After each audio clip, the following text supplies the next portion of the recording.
Good morning, everyone. Thank you for attending the special meeting of the Board of Early Education and Care. I'd like to call the meeting to order. I hope everyone's having a great summer. Today's agenda is brief, focused, and important. We'll be hearing from the department on the proposed FY26 formula for the C3 program. As we know, the formula is central to supporting providers, ensuring stability, and maintaining our commitment to equitable access for families across the Commonwealth. New this year is the board's engagement and role in improving the formula and any proposed changes, and today kicks off that process. Our task this morning is to review the proposal, consider the department's recommendations, and vote to move the process along to public comment, which will allow us to gain valuable feedback from the field on this program for the first time. Thank you all for making the time this morning. I'd like to now hand it over to the secretary for any opening comments. Thank you, Mr. Chair. In keeping with your framing of this meeting being brief, focused, and important, I will cede my time and save it for the September meeting. But good morning to all, and great to see you. Great to be here. Back to you. Thank you. Thank you, Mr. Secretary. Commissioner, I'll hand it to you. Following in line, I will also be very brief. I just want to thank the board members for taking the time to be here and recognize the staff who've done the work to get this special meeting together for us. Very grateful for everyone taking the time in the middle of August to make sure that we can keep our work moving on behalf of our educators, providers, programs, and families. Two really meaningful updates that we definitely will be sharing at September board meeting. I wanted to let board members know we haven't had a chance, I know, in person to really review what happened in the final FY26 budget. We will have time at the September board meeting to review that information in detail, although we have sent you updates via email about that, the final budget. And the second thing is we'll also hear meaningfully from the task force. The interagency task force will have time on the agenda.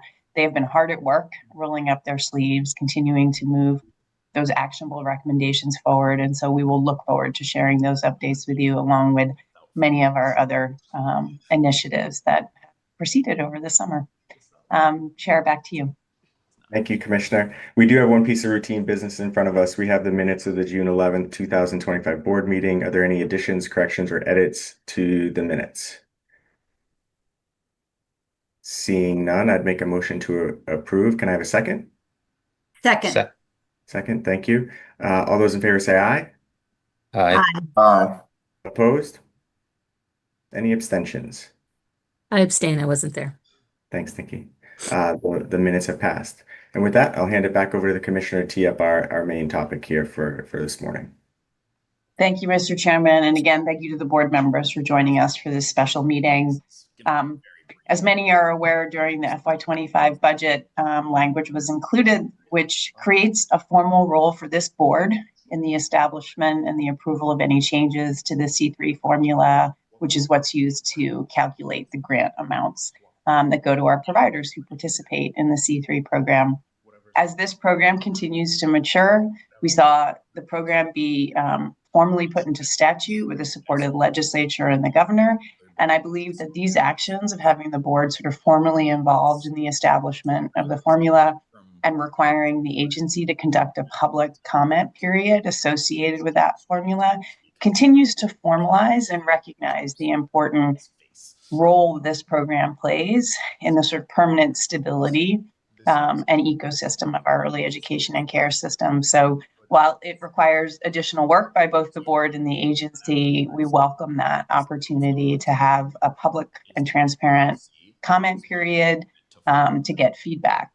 All the way along with the Commonwealth Cares for Children program, we have had an opportunity to engage with our stakeholders and have working groups, but this public comment process will allow a greater level. So I'm going to turn it over to Jocelyn Bown, who's been leading the C3 work along with a really amazing team at EEC. I will just let folks know that it is the agency's proposal for the board's consideration for public comment that we maintain the existing formula that we've been using. The current formula hasn't even been in place for a whole year. And as we have reviewed the data over the past year, we have both recognized it's working, it's directing resources to our lower income communities, those who have lacked opportunity, as well as to those programs who serve a high percentage of low income children, including those receiving child care financial assistance. It has also helped stabilize the field with the return of nearly 17,000 seats since pre-pandemic levels. We've seen wages increase across every level in our programs. So we know the formula is working. We also did identify some opportunities for potential improvement and tweaking, which we imagine will continue in this very young program as we evolve and grow it over time. But we think in the best interest of our field and in the stability of this program, especially in a year when we have a level fund budget, that maintaining a consistency in the formula will allow both stability and predictability for our providers, while also enabling us to gather additional public information through the public comment period that the board can then use to inform changes in FY27. So we will walk you through the formula today. We'll talk about a few of the other statutory requirements that the legislature put in place for the agency and for this program. And then we'll review with you what will be about a 30-day, if the board supports action to send this information out for public comment, we'll have a 30-day public comment period that will include a public hearing. And that public hearing will have live interpretation in multiple languages so that we can receive feedback and share information with all of the members of the early education and care sector who choose to participate. We will then share that public feedback with you. We'll receive information in writing, we'll receive information verbally during that public hearing, and we'll share that with you as we approach a vote likely in October, where you will establish the formula for this fiscal year. And then we will continue to work with the data and with that public comment to put together a package of changes looking out towards FY27 that the board would be able to consider. So we're really thrilled to be in this position of talking about C3 in this very permanent and public way. As you know, the budget did include funding to continue that program at $475. And we continue to be the only state in the nation who has this program operating at the same level as it did during the COVID era where it was first created. So I'm excited to turn it over to Jocelyn to share with you and remind the board where we are on the formula and to walk a little bit through our plan around the public comment period. Okay, Jocelyn, over to you. Thank you, Commissioner. So you can go to the next slide. And I think I want to, no, you can keep going because we've done that. One more, there we go. I wanted to just start by reviewing sort of where we've been and where we are in the discussion about C3 plans for FY26. There are two areas of consideration that we focused on. The first is our compliance to the statutory requirements that are new, as the Commissioner mentioned. Just to review these briefly, we are required to use board review and public comment to establish the formula. The formula has been in place for a while, but has never actually gone through this type of a formal process. We are also required in this coming year to ensure that all programs receiving C3 demonstrate a willingness to enroll children receiving childcare financial assistance. So this is a requirement that we will have to meet this year. And we are expected to encourage programs to meet salary benchmarks. And we'll talk in a few minutes about sort of the step that we're thinking about taking on that approach in this coming year. At the same time, we are committed to ongoing analysis of application and survey data, as well as some of the feedback that we shared in prior meetings that we've gotten from the field. I will reiterate, as the Commissioner said, that the data that we have does show that C3 continues to function successfully as a capacity building mechanism for the field. And we are seeing growth in the areas that we would like to. We've seen new seats added in comparison to where we were in November of 2024. We also see that more programs, there's a 4% increase in the number of programs that are meeting enrollment benchmarks of 75% or more of licensed capacity filled. And we also see that more programs are enrolling children with CCFA. And we see a 3% increase from November of programs that do have children enrolled. And we see a 5% increase of programs that are have signed voucher agreements and are open and available to accept children, whether or not they have children enrolled. So all of this is very good news, but it also is important to recognize that this growth is happening in a year where we are level funded. So we want to be cautious and careful to make sure that anything that we do for 26 does not overly strain our budget. And we continue to be committed to predictability. and to avoiding unnecessary disruptions, recognizing that over the past 2 fiscal years, there have been some significant changes in the formula. So given all of that, and you can go to the next slide, we propose as a commissioner previewed that we use this year as an opportunity to meet the statutory requirements and establish the current formula in FY26. This allows us to focus on integrating the growth that we're seeing into our current budget, while also giving us time to collect systematically feedback through the public comment and period, and then review, discuss, and consider the options for adjustments in FY27. And this is something obviously we would come back to the board with in the fall and could fold into a longer term and more deliberative planning process for 27. At the same time, we will be responsive to the statutory requirements that are in place for this fiscal year.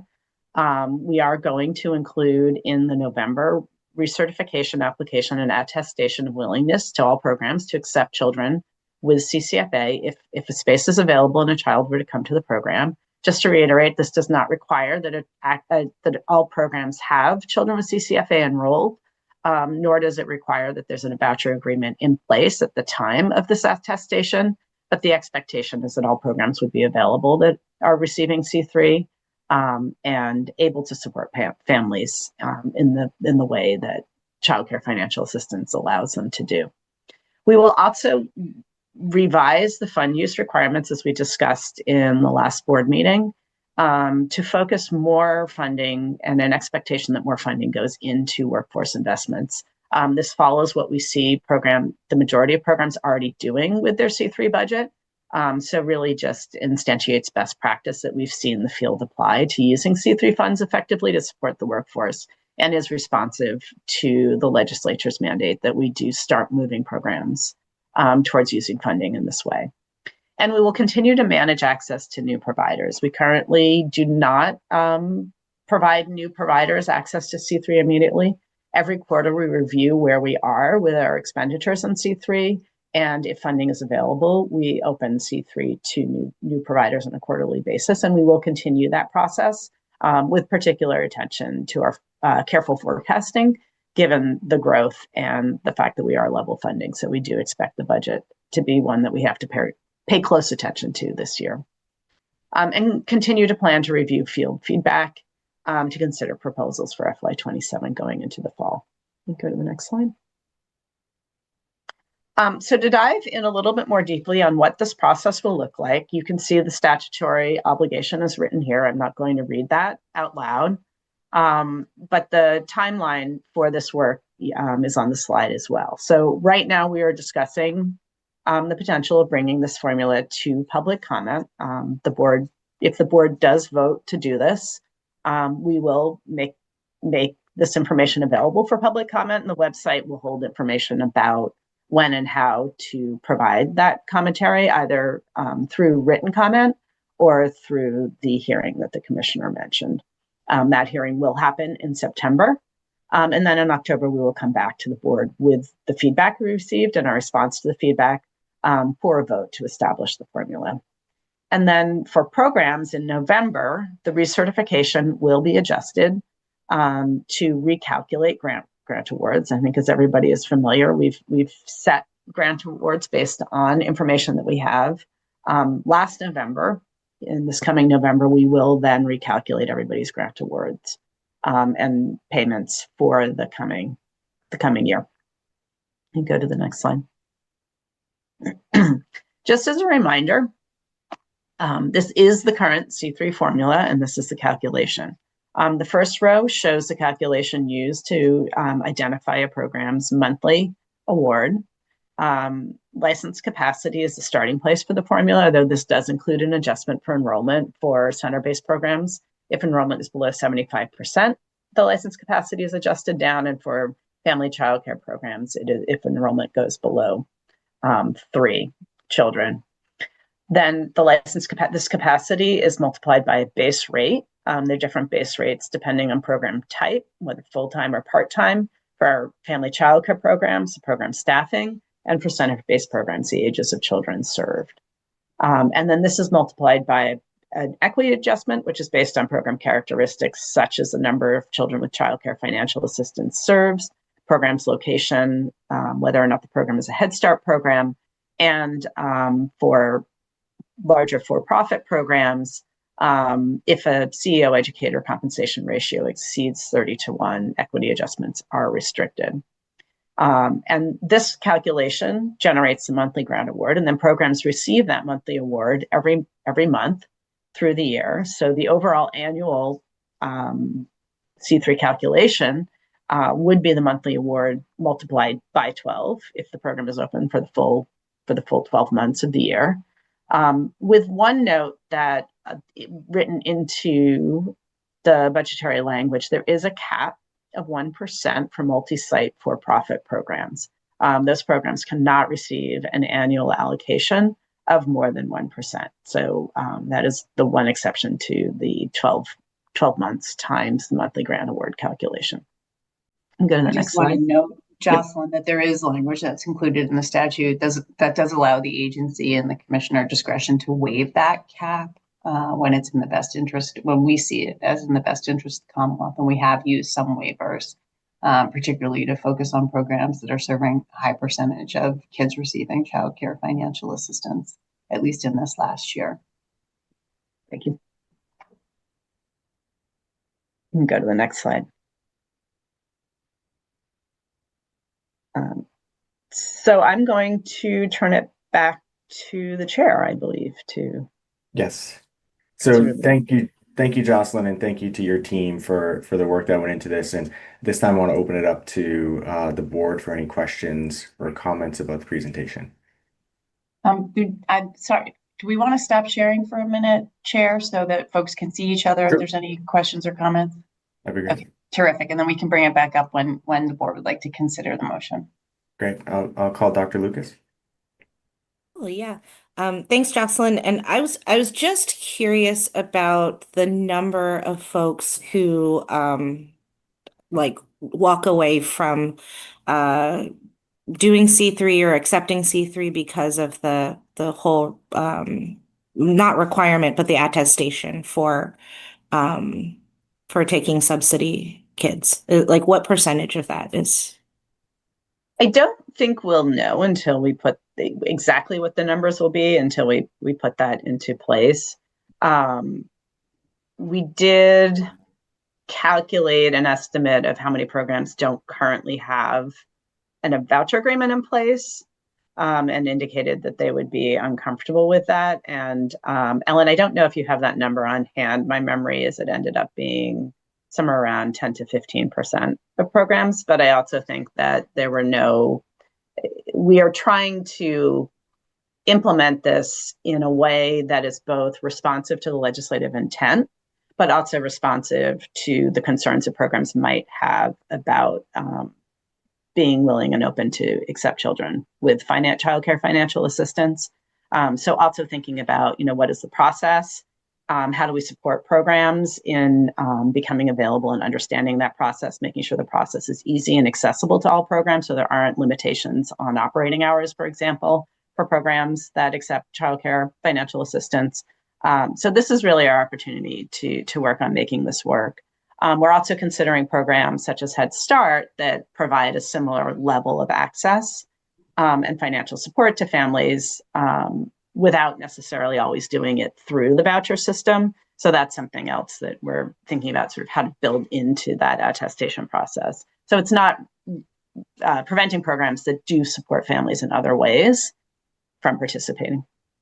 So let me just clarify for Dr. Lucas too, that attestation is new. So that will be as part of the November application. So we'll know after they apply if there are people who are like opting out as a result of having to indicate. I just want to add a couple of other things that the surveys over the years have asked people if they're willing to take childcare financial assistance. And so we do have percentages, at least during those survey periods. And I'm guessing the team's maybe looking that up right now. So if they don't have it, we can get it back to you. But Ellen or Jose, welcome to come off come on camera and let us know if you have those. So we have an indication, not just of those who are currently, but those who've indicated they would either not be willing or would be willing, but don't currently take it. And the last thing I want to say is just we're all recognizing that the current wait list is not open for access right now. So very important that we are, asking people if they're willing, talking about supporting them through what the process would be to sign a voucher agreement, but also not setting up expectations at a moment when access is not currently open, both for families and for programs and providers. So, Ellen, do you have that data handy? Add that in previous surveys, providers have indicated 83% of them are either willing or undecided to accept children with CCFA.